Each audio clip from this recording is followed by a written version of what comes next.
आज हम practice set 5 की चर्चा करेंगे। इसमें हम पिछले सालों में आए हुए विद्या ज्ञान प्रवेश परीक्षा के प्रश्नों को हल करेंगे। तो देखते हैं पहला प्रश्न जो है, एक डिब्बे में बिस्कुट के 24 पैकेट हैं, यानी एक डिब्बा है और उसमें 24 पैकेट हैं और हर डिब्बे में हर पैकेट के अंदर जो बिस्कुट हैं वो 12 बिस्कुट हैं।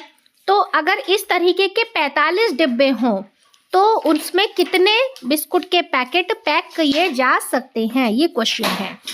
तो हमें बच्चों क्या करना है कि 45 डिब्बों में और हर एक डिब्बे में 24 पैकेट है और हर एक पैकेट में 12 बिस्कुट है। तो हमें इन तीनों का गुणा करना होगा, यानी कि 45 गुणा 24 गुणा 12, और जब हम इन तीनों की गुणा करेंगे तो आएगा 12,960, जो कि हमारा उत्तर विकल्प सी है। दूसरा प्रश्न है बच्चों, यदि 2 अंकों की संख्या और उसको उलटने से बनी संख्या, उन दोनों को अगर जोड़ें, उनका योग 99 है, तो अंकों संख्या के जो अंक हैं उनका योगफल निम्नलिखित में से क्या होगा। 4 विकल्प दिए हैं, 18, 9, 15 और 24। तो देखो बच्चों, कोई भी संख्या जब बनती है तो वो इकाई और दहाई के अंकों से बनती है। 2 अंकों की संख्या में एक इकाई का अंक होगा, एक दहाई का अंक होगा। तो हमने मान लिया कि दहाई का अंक x है और इकाई का अंक y है। तो इन अंकों से जो संख्या बनेगी वो क्या होगी, इकाई का अंक तो y है और दहाई का अंक जो होता है स्थानीय मान 10 होता है दहाई के नंबर पे, तो 10x हो गया। तो संख्या बनेगी 10x प्लस y। अब अगर हम इसके अंकों को उलट दें, यानी इकाई की जगह दहाई कर दें और दहाई की जगह इकाई का अंक कर दें, तब क्या संख्या बनेगी, तब संख्या बनेगी 10y प्लस x। तो हमें क्वेश्चन में ये बताया है कि 2 अंकों की संख्या और उसको अंकों को उलटने पे जो नई संख्या बनती है उन दोनों का योगफल 99 है। तो हम उसी कंडीशन को यहाँ रखेंगे। तो पहले जो संख्या थी वो थी 10x प्लस y, फिर अंकों को उलट दिया तो संख्या बनी 10y प्लस x, और उन दोनों का जो योगफल है वो है 99। तो हम क्या करेंगे बच्चों, x के साथ x को जोड़ेंगे और y के साथ y को जोड़ेंगे।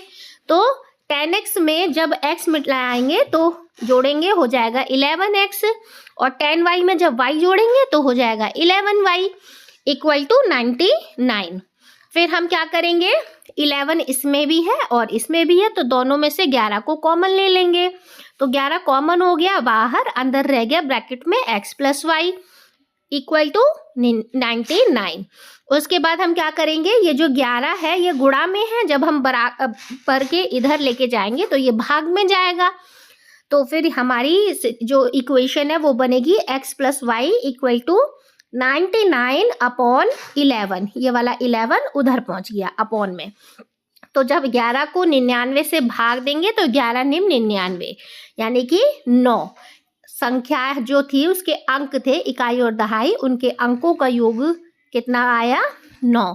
और ये जो 9 है ये हमें कौन से विकल्प में मिला है, ये मिला है विकल्प बी में। तो बी उत्तर हमारा सही है। तीसरा क्वेश्चन है, यदि कोई संख्या 31 है, 31 से उतनी ही बड़ी है जितनी 75 से कम है, तो वह संख्या होगी, क्या होगी।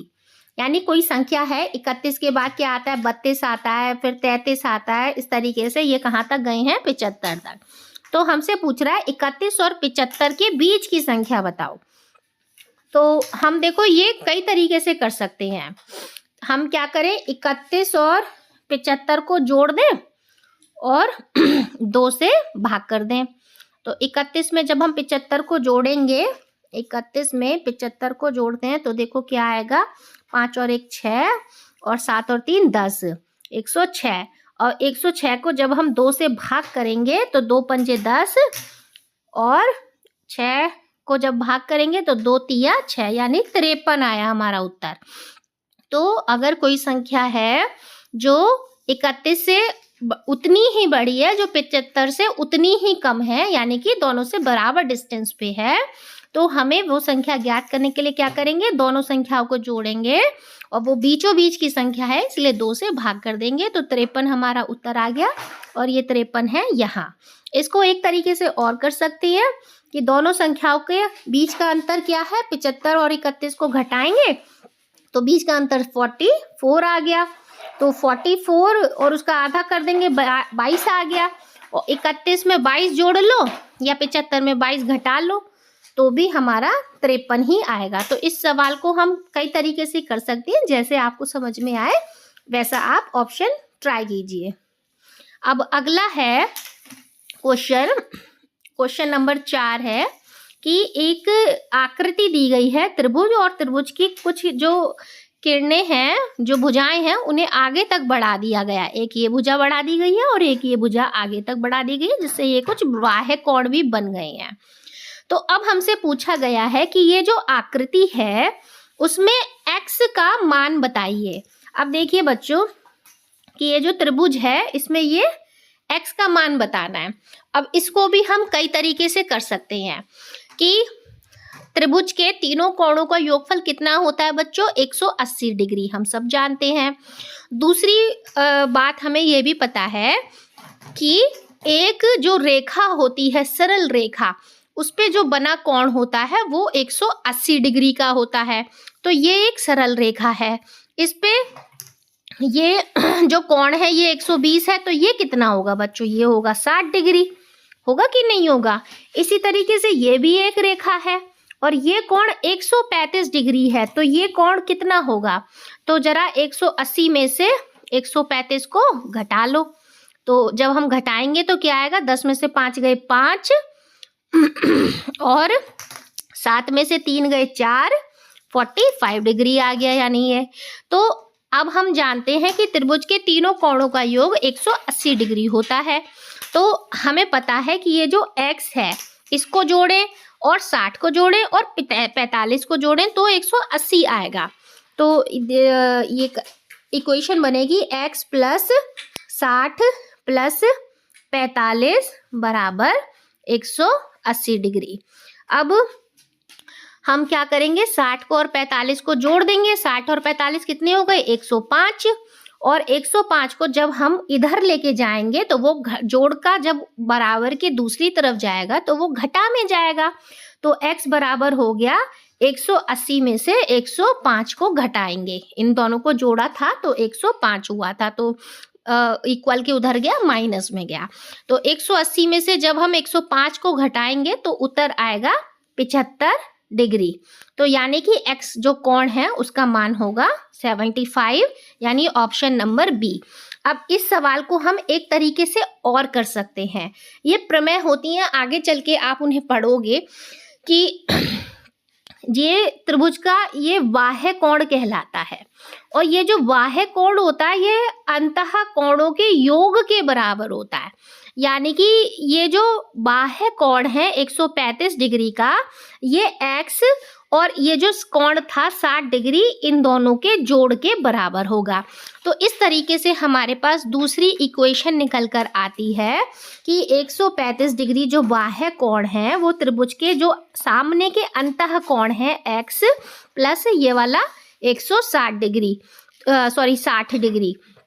तो हम इस इक्वेशन से भी इसको सॉल्व कर सकते हैं। तो 60 को जब उधर लेके जाएंगे तो वो माइनस में जाएगा, तो x की वैल्यू आएगी 135 degree minus 60 degree which is 75 degree. तो ऑप्शन नंबर बी हमारा सही है। आगे चलते हैं। क्वेश्चन है कि रवि ने एक टीवी 7,500 रुपए में खरीदा, यानी क्रय मूल्य 7,500 रुपए है, और 4 साल उस टीवी का उपयोग करने के बाद उसे 2,500 रुपए में बेच दिया, यानी विक्रय मूल्य 2,500 रुपए है।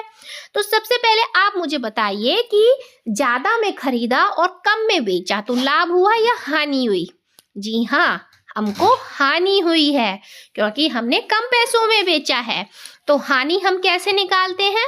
हानि का जो फॉर्मूला होता है वो होता है क्रय मूल्य माइनस विक्रय मूल्य, यानी खरीदी गई जो मूल्य था और बेचा गया मूल्य है उनको घटाएंगे तो क्रय मूल्य माइनस विक्रय मूल्य, क्रय मूल्य था 7,500, विक्रय मूल्य था 2,500।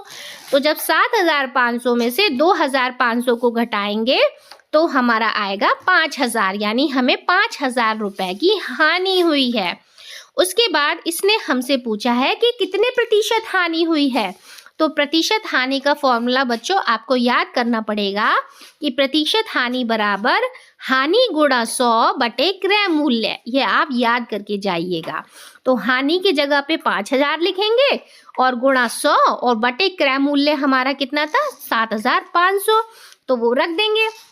उसके बाद ये इक्वेशन बन जाती है 5,000 गुणा 100 बटे 7,500। अब ये 2 जीरो से 2 जीरो कट जाएंगी तो हमारे पास क्या बचेगा 5,000 बटे 75, ये 5,000 बटे 75।